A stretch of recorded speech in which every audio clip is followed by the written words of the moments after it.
Hello વિદ્યાર્થી મિત્રો, આજે આપણે જનરલ નોલેજના 5 પ્રશ્નો ભાગ 6 વિશે જાણકારી મેળવીશું.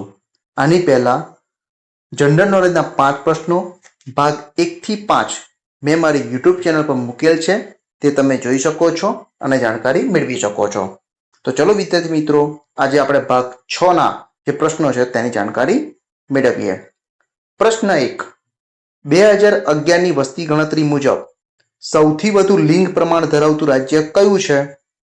વિકલ્પ એ ગુજરાત, વિકલ્પ બી રાજસ્થાન, વિકલ્પ સી કેરળ, વિકલ્પ ડી પંજાબ.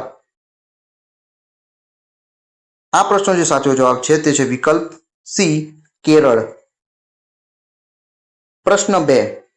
49 પેરેલલ લાઇન કયા બે દેશ સાથે જોડાયેલી છે? વિકલ્પ એ સંયુક્ત રાષ્ટ્ર અમેરિકા અને કેનેડા, વિકલ્પ બી ભારત અને પાકિસ્તાન, વિકલ્પ સી સંયુક્ત રાષ્ટ્ર અમેરિકા અને પોલેન્ડ, કે વિકલ્પ ડી ભારત અને ચીન. આ પ્રશ્નનો જે સાચો જવાબ છે તે છે વિકલ્પ એ સંયુક્ત રાષ્ટ્ર અમેરિકા અને કેનેડા. પ્રશ્ન 3.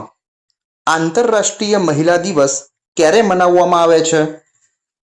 વિકલ્પ એ 3 ડિસેમ્બર, વિકલ્પ બી 8 માર્ચ, વિકલ્પ સી 22 એપ્રિલ, કે વિકલ્પ ડી 16 ઓક્ટોબર. આ પ્રશ્નનો જે સાચો જવાબ છે તે છે વિકલ્પ બી 8 માર્ચ. પ્રશ્ન 4. ભારતીય રિઝર્વ બેંકનું રાષ્ટ્રીયકરણ ક્યારે થયું? વિકલ્પ એ ઈસવીસન 1947, વિકલ્પ બી ઈસવીસન 1948, વિકલ્પ સી ઈસવીસન 1949, કે વિકલ્પ ડી ઈસવીસન 1950. આ પ્રશ્નનો જે સાચો જવાબ છે તે છે વિકલ્પ સી ઈસવીસન 1949. પ્રશ્ન 5.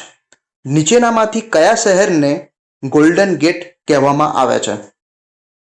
વિકલ્પ એ પેરિસ, વિકલ્પ બી દિલ્હી, વિકલ્પ સી સન ફ્રાન્સિસ્કો, કે વિકલ્પ ડી ન્યુયોર્ક.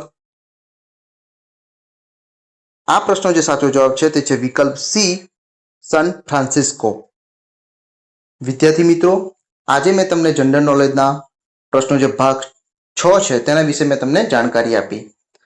આ પ્રશ્નો તમને આવનારી જે પરીક્ષાઓ છે સ્પર્ધાત્મક તેમાં તમને મદદરૂપ થશે તેવી મને આશા છે. આવા જ જનરલ નોલેજને લગતા પ્રશ્નો જોવા માટે મારી યુટ્યુબ ચેનલ લાઈક કરો, શેર કરો અને હું જે કંઈ પણ સ્પર્ધાત્મક પરીક્ષાને લગતા વિડીયો મારી ચેનલ પર મૂકું છું તેને જોવા માટે મારી યુટ્યુબ ચેનલ સબસ્ક્રાઈબ કરો. Thank you.